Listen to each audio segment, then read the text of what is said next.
अच्छा, अब ये हम देख रहे हैं कि पाकिस्तान पीपल्स पार्टी और नून लीग का अगर सियासी तौर पर देखें बड़ा ज़बरदस्त इत्तेहाद रहा। 16 महीने वो जो परफॉर्मेंस है उसको हम एक तरफ रख देते हैं, महंगाई और वो, लेकिन सियासी तौर पर बड़ा आइडियल रहा। बिलावल साहब ने बड़ा अकोमोडेट किया, कहा कि जी ये हमारे वज़ीर-ए-आज़म ज़्यादा हैं नून लीग से, शहबाज शरीफ साहब के बारे में कहा। अब हम तब्दीली देख रहे हैं, हनीफ अब्बासी साहब ने माफ़ी तो मांग ली ये कह कर के जी आप भुट्टो जिंदा है, भुट्टो, वो कहते हैं भुट्टो मर गया भाई, क्या बातें करते हैं आप। तो ये इतनी सख्त स्टेटमेंट ऐसे ही तो नहीं आ सकती अगर जो उसको वापस लिया, लेकिन ये मामला इधर तक कैसे पहुंच गए। आज बिलावल कह रहे हैं कि लेवल प्लेइंग फील्ड नहीं है और वो नून लीग का उन्होंने अब नाम भी ले दिया कि जी बिल्कुल उन्हीं के हवाले से बात कर रहे हैं। तो ये अब खदशात किस तरह हो गए? ये क्यों होता है कि जरदारी साहब ने कहा था कि जी हम तो अब जन्नत में भी इनके साथ ना जाएं, ये हमेशा में धोखा देते हैं। तो जब वो मुश्किल में आते हैं नून लीग, कभी चार्ट ऑफ डेमोक्रेसी करते हैं। 2008 में आपको याद होगा, तब तक हम भी ज़ाहिर आ चुके थे नए, तो उस वक्त मियाँ साहब तो बायकॉट कर रहे थे इलेक्शन का। उस वक्त मोहतरमा बेनज़ीर भुट्टो ने इनको मनाया था कि जी नहीं इलेक्शन आपने करना है, आप आए इसमें, ये तो भाग रहे थे इलेक्शन से। और फिर जिस तरह से परवेज़ मुशर्रफ के हवाले से किया, जरदारी साहब तब भी साथ, उसके बाद जैसी हुकूमत हो गई और फिर हमने मेमोगेट भी देख लिया, वो चार्ट ऑफ डेमोक्रेसी का हमने वो सारा सफाया देखा। फिर जब ये वक्त आया जी तहरीक इंसाफ का थ्रेट था, तो फिर वो इकट्ठे फिर उनके पास जा रहे हैं, अच्छा जी कोई रास्ता बनाएं करें। अब जैसी गवर्नमेंट गई तो फिर वो फिर बिलावल शिकवा करते हैं। कहीं गलती पीपल्स पार्टी से भी हुई है समझने में, या ये नवाज शरीफ साहब, शहबाज शरीफ की सियासत ऐसी है कि हर दफ़ा जरदारी साहब को घेर लेते हैं? नहीं, जरदारी साहब घेरे क्यों जाते हैं, मसला ये है उनका ये नहीं मकसद होता है कि वो नवाज शरीफ से कोई मफादात हासिल करेंगे। उनका मसला होता है कि सियासी प्रोसेस को आगे चलना चाहिए। आपको याद होगा कि 2018 के इलेक्शन के बाद मौलाना फजलुर रहमान ने राज़ी कर लिया था शहबाज शरीफ साहब को भी और दीगर लोगों को भी, और उस वक्त मियाँ नवाज शरीफ साहब जेल में थे। उनको राज़ी किया जा चुका था कि आप नहीं जाएंगे असम्बली में, और असम्बली में जाने के लिए तैयार नहीं थे और इन ब्लॉक इस्तीफे देने के लिए तैयार थे। तो ये आसिफ जरदारी साहब ने कहा था भाई सियासी अमल से क्यों भागते हो, जहाँ स्पेस आपके पास मौजूद है। देखें एक वक्त ऐसा था जब PMLN के पास सियासी स्पेस इतना रह गया था कि सिर्फ 12 सीटें पंजाब से मिली थी, सिर्फ 12 सीटें जी। और ये उस पर कोई राजी थे क्योंकि मुल्क से बाहर थे। उन्होंने कहा कि चल जाता है तो ऐसे चलेंगे, 10 साल का मुआहदा करके चले गए थे।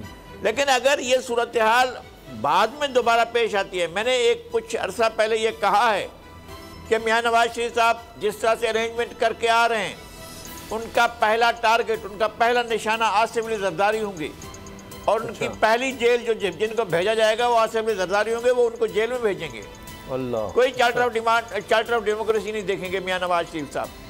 अब मियाँ नवाज शरीफ साहब का जितना गुस्सा इमरान खान पर है, जितना गुस्सा भाजपा पर, जितना गुस्सा उनका जो है वो जनरल फैज़ पर है, जितना गुस्सा किसी और पर है, वो सबसे ज़्यादा गुस्सा उन पर होगा जिन्होंने इस सारी सूरत हाल में उनके साथ दिया और उन्हें सारे के सारे बहुत से मसाइल से बचाए रखा। आसिफ अली जरदारी होंगे और आसिफ अली जरदारी उनका निशाना होंगे। अच्छा, तो ये बिल्कुल सामने की बात लग रही है। कोई अगर किसी वो तो जरदारी साहब मुझे लग रहा है कि वो सिस्टम चले, और ये तो बात कही जाती है। अब मौलाना साहब अलग बात कर रहे थे कि जी वो हम तो नहीं चाहते थे, एंड फिर पाकिस्तान पीपल्स पार्टी ने ये सारा कुछ किया, हम तो ही नहीं चाहते थे।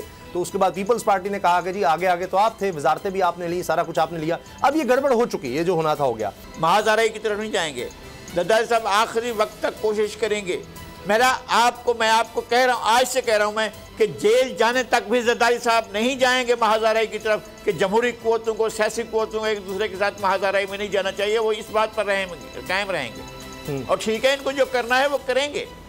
इनकी अपनी आदत है जिस पर ये कायम रहेंगे, उनकी अपनी आदत है जिस पर वो कायम रहेंगे, उनकी अपनी रिवायात है, इनकी अपनी रिवायात हैं, दोनों अपनी अपनी रिवायात पर कायम रहेंगे। मियाँ नवाज शरीफ ने कभी नहीं सीखना है कि हमने माजी में क्या गलतियाँ की थी, कभी सीखना ही नहीं है। और जरदारी साहब इस बात को कभी नहीं रियलाइज करेंगे कि मैंने बहुत मुश्किल हालात में इनका साथ देकर गलती की थी, कभी भी नहीं इस बात को मानेंगे। वो कहेंगे कि ये मेरा सियासी अमल था, मेरा जमहूरी अमल था और जमहूरी शख्स के तौर पर मुझे ऐसा ही करना चाहिए था। ऐसे नहीं होता। खुर्शीद शाह साहब कह रहे हैं कि जितना आप दबाएंगे या जितना आप माइनस करने की कोशिश करेंगे या पार्टी को बैन करेंगे, कोई हल नहीं है। लेकिन नून लीग का इस तरह से कुछ नजर नहीं आता, वो तो कोई स्पेस देने को तैयार नहीं है। क्या इसकी वजह एक पॉलिटिकल स्ट्रेटजी है कि जी लगता यह है कि जी पंजाब में नून लीग को लगता है कि जनाब हमारे लिए मुश्किलात होंगी हमें बिल्कुल खुला मैदान चाहिए, कुछ नहीं होना चाहिए। लेकिन पीपल्स पार्टी इस चीज़ की हामी है कि सबको एक आने दिया जाए, सियासत में शामिल किया जाए। तो ये भी एक इख्तलाफ की वजह है कि पीपल्स पार्टी तरीके इंसाफ को कोई स्पेस देना चाहती है, नून लीग नहीं देना चाहती। नहीं, देखिए, तहरीक इंसाफ में जो बुनियादी तौर पर गैर सियासी किस्म के इक़दाम किए गए थे उस पर तो जरदारी साहब भी राज़ी नहीं थे और दूसरे लोग भी नहीं थे। उन्हें एक सियासी अमल करना था, जो अफसोसनाक है कि सियासी अमल नहीं हुआ। यह अफसोसनाक था कि 100 से ज़्यादा, 130 से ज़्यादा, 140 से ज़्यादा जिनके पास सीटें, 150 से ज़्यादा जिनके पास सीटें थीं, क्या हुआ, 10-15 लोग उन्होंने भी जाकर वोट नहीं दिया था। अगर आपसे बरगश्ता हो गए थे, आप 140-150 लोगों के साथ अपोजिशन का इतना बड़ा किरदार अदा करते कि पाकिस्तान की तारीख एक और तारीख बन जाती। लेकिन नहीं किया, आप पहले दिन जाकर असेंबली से उठकर चले गए थे। नहीं जाना चाहिए था, नहीं हुकूमतें तोड़नी चाहिए थी पंजाब और खैबर पख्तूनख्वा।